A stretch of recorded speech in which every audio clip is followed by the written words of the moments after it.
Imane Khelif has become something of a household name in recent weeks, and that's because Imane Khelif, an Algerian female boxer participating at the 2024 Paris Olympics, got into a ring and the fight was over in 46 seconds.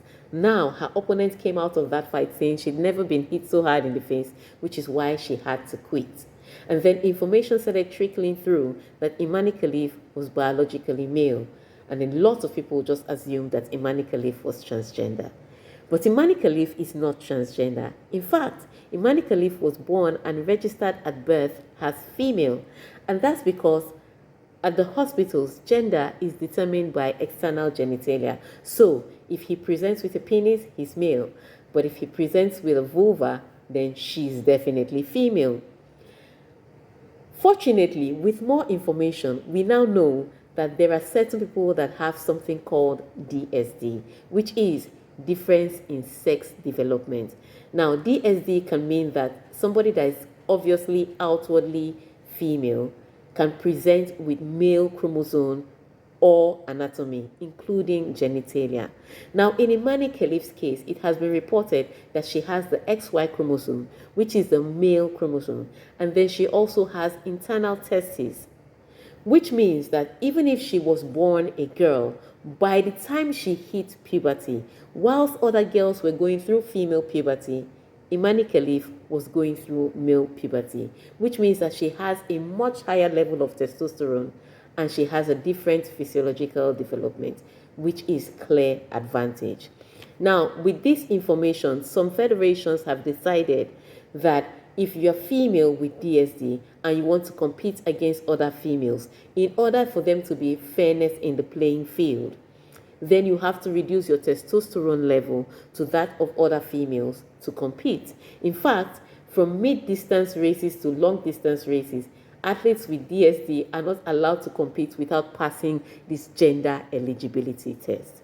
But the IOC has no such gender eligibility test. To compete at the Olympics, all that is required is the gender that you're registered with.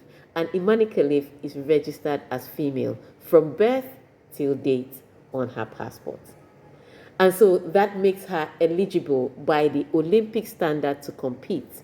However, it is worthy to note that Imane Khelif failed the gender eligibility test at the IBA level, which is the Boxing Association level. So she wasn't able to compete at the World Championships, but because of the IOC rules, she can compete at the Olympics. Now, a lot of people would say, but if there is a clear advantage, how come Imane Khelif has lost about 9 fights to other females? Well, in our everyday lives, we've seen females beat men. And so your gender is not based on who you conquer. Your gender is based on your biology. And in our bid to push for inclusion for all athletes, I'm afraid we have thrown the biological female under the bus, because even at the college level, where in the United States of America, where transgender athletes are allowed to participate in swimming, in track and field, a lot of records and titles are held by these transgender athletes, and the biological females can't compete with them, which is why some athletes have sued the NCAA for that fairness in competition. So I want to say this: bodies have to take stands, because Imane Khelif didn't make herself this way. She was born like this. And sports is a right for everybody. It's a simple human right. So in order to get everybody to get their basic human rights, which is the right to participate in sports, and in order for everybody to get fairness in competition, I think all federations should take the stand that if you are biological male, compete against biological males. If you're biological female, compete against biological females. That way, everybody participates in sports and everybody has fairness in competition. Those are my thoughts. What do you think?